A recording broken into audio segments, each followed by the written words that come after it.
নমস্কাৰ আজি কেইবাটাও গুৰুত্বপূৰ্ণ খবৰ অসমবাসী ৰাইজৰ বাবে যদি নাজানে তেন্তে ডাঙৰ বিপদত পৰিব হেহে এতিয়াই সম্পূৰ্ণকৈ চাই থাকক কি অসমত প্ৰভাৱ পৰিছে আজি প্ৰথমটো খবৰ বিপদত পৰা লোকৰ বাবে আৰক্ষী প্ৰশাসনে হাতত লৈছে বিশেষ ব্যৱস্থা বিপদত পৰিলে আৰক্ষী প্ৰশাসনক পোনপটীয়াকৈ জনাব পাৰিব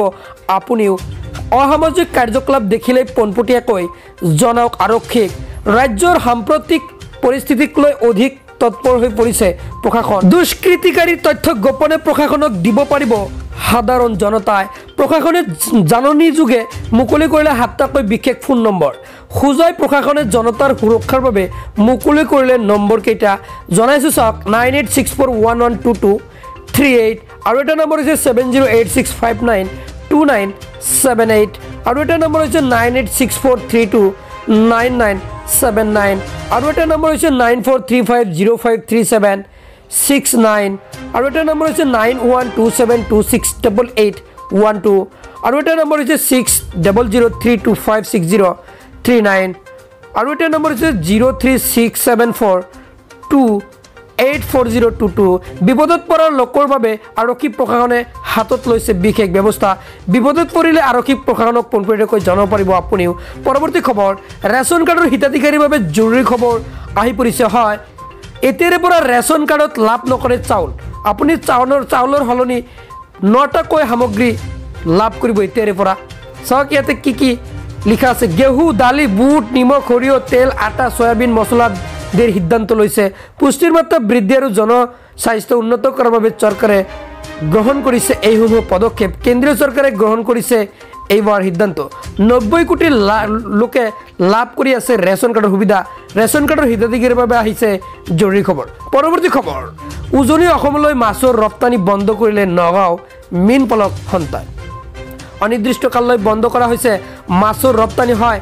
মই আপোনালোকক জনাইছো যে মাছৰ ব্যৱসায় মুছলমানৰ হাততে আছে বুলি মন্তব্য কৰিছে ধৰ্মীয় সংখ্যালঘুৰ বাবে উজনি অসমত কম দামত মাছ পোৱা যায় অনিৰ্দিষ্ট কাললৈ বন্ধ কৰি দিয়া হল মাছৰ ৰপ্তানি বিশেষকৈ তিনিচুকীয়া আৰু শিৱসাগৰৰ বাবে মাছৰ যোগান ধৰা নহয় মাছ পচি গলে উজনি অসমৰ মাছৰ যোগান ধৰা নহব আমাৰ হাততো শক্তি আছে এই কথা উল্লেখ কৰিছে আমাৰ হাততো সম্পদ আছে বুলি মন্তব্য প্ৰকাশ কৰিছে আমি অসমত কৰবাৰ পৰা উৰি আহি থিতাপি লোৱা নাই উজনি অসমৰ দল সংগঠনক সংখ্যাৰ মীন পালক সন্থাৰ উজনি অসমলৈ মাছৰ ৰপ্তানি বন্ধ কৰিলে নগাঁও মীন পালক সন্থাই অনিৰ্দিষ্ট কাললৈ বন্ধ কৰি দিয়া হৈছে মাছৰ ৰপ্তানি পৰৱৰ্তী খবৰ তাফাজুল ইছলাম নিহত হোৱা নাই বুলি মন্তব্য প্ৰকাশ কৰিছে হয় ঢিঙৰ যি ঘটনাত পৰিকল্পিতভাৱে তাফাজুলৰ লগত সংঘটিত হৈছে এই কাণ্ড এয়া স্পষ্ট কথা এই কথা বিধায়ক আমিনুল ইছলামৰ তাফাজুলৰ মৃত্যুক ৰহস্যৰ গন্ধ পোৱা গৈছে বুলি মন্তব্য প্ৰকাশ কৰিছে আমিনুল ইছলামে তাফাজুলৰ কোনো বক্তব্য লোৱা নহল কিয় ঢিঙৰ ঘটনা বলপ্ৰভূভাৱে মুছলমানৰ ওপৰত ঠেলি দিয়া হৈছে বুলি মন্তব্য প্ৰকাশ কৰিছে আমিনুলৰ দাবী এই ঘটনাত কেৱল মুছলমান জড়িত নহয় ৰহস্য গ্যাপ দিবলৈ তাফাজুলৰ লগত এই ঘটনা কৰা হৈছে প্ৰমাণ গ্যাপ দিব বিচাৰে চৰকাৰে মুখ্যমন্ত্ৰীক সমালোচনা বিধায়ক আমিনুল ইছলামৰ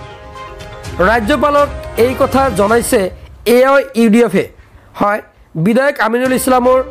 এই ডাঙৰ মন্তব্য হয় নিশ্চয় জানিব পাৰিছে আজি এইকেইটা আছিল আপোনালোকৰ বাবে দিবলগীয়া ডাঙৰ আপডেট আজিলৈ মানে ধন্যবাদ।